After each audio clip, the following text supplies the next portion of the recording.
예상보다 앞당겨진 것은 뭐 아무래도 6.4 지방선거를 의식해서 아니겠습니까? 그럼 6.4 지방선거는 그중에서도 서울시장 선거가 가장 관심인데 말이죠. 그래서 아까 그 트위터 조사에 16만 건 조사한 중에 서울시장 관련한 조사를 또 해봤습니다. 그랬더니 이제 서울시장이라는 단어를 쓴 사람들, 또 정몽준, 박원순, 안철수, 이게 서울시장 관련해서 이런 단어를 써서 트위터 올린 분들이 많았어요. 그 16만 건 중에 보면은 다 많은데 그 중에 재밌는 게 안철수와 박원순을 둘 다 쓴 사람은 뭐 양보, 최대 수혜자 뭐 이런 표현이 많았다고 해요. 그러면 이렇게 트위터 올린 사람들은 합당함으로써 박원순 시장이 최대 수혜자다 이렇게 보는 거겠죠? 그렇죠. 근데 실제로 그런 효과가 있을까요? 글쎄요. 저는 사실은 지방선거를 의식했다면 이 합당 시기가 조금 늦춰졌으면 어땠을까라는 생각이 들거든요. 왜 그러냐 하면 지금 너무 일러가지고 아까도 말씀드렸지만 컨벤션 이펙트가 이때까지 안 가거든요. 효과가 쭉 빠진다 이거죠. 그리고 또 한 나중에. 가지는 뭐냐면 지금 이제 공천 그 지방선거 공천을 어떻게 하느냐. 안철수 의원 측이 조직이 없으니까 이걸 뭐 추대로 하느냐. 이 김상경 교육감 같은 게 대표적인 경우죠. 이게 시기가 늦춰지면 그런 논란도 사실 상대적으로 줄 수가 있었는데 참 그게 좀 안타깝다는 말씀 먼저 드리고요. 제가 볼 때는 박원순 시장이 글쎄요.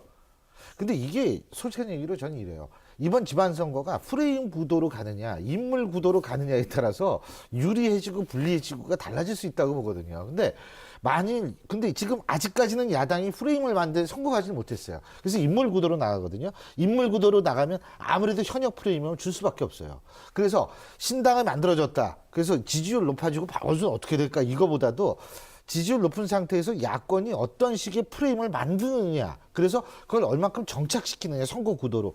전 여기에 따라서 박원순 시장의 재선 가능성이 왔다 갔다 할 수 있다라고 보거든요. 근데 아직까지는 최소한도 그 프레임이 먹히는 것 같지는 않아요. 그 프레임이 사실 신당이 볼만하게 제대로 출범하느냐가 굉장히 중요한 포션이겠네요. 저는 박 시장이 최대 수혜자라고 보는 편입니다. 왜 그러냐면요. 우선은 제3의 후보가 출연할 가능성이 없어졌기 때문에 지위가 굉장히 안정화됐다는 게 하나 있고요. 또 하나는 원래 2011년 10월 재보궐선거에 등장할 때 안철수 의원의 결정적인 도움이 있었단 말이에요. 근데 안철수 의원이 신당으로 가서 독자 신당으로 가서 후보를 내든 안 내든 박 시장에 대해서 지지사를 안 밝히는 거는 그 자체로 저는 손실이 많을 거라고 생각합니다. 그런 문제가 자연스럽게 했기 때문에 박원순 시장은 실리와 명분에서 상당히 많이 얻은 거거든요. 또 게다가 이번 선거의 초점은 서울시장 선거다. 넓게 보면 수도권입니다만 서울시장 선거 어떻게 되느냐가 최대 관심사이기 때문에 안철수 의원도 전력으로 도와줄 수밖에 없는 그러니까 저는 상당히 많은 걸 얻었다라고 생각하고요. 저런 구도면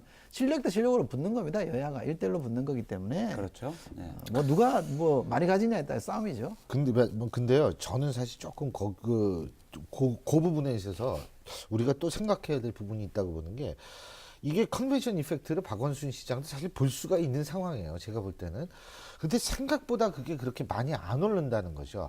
그리고 현역 프리미엄이 생각보다 많이 반영이 지금 안 되고 있어요. 그 이유가 뭔지를 박원순 시장은 전 지금 고민해야 될 거라고 사실 봅니다. 네. 이 트위터 조사 16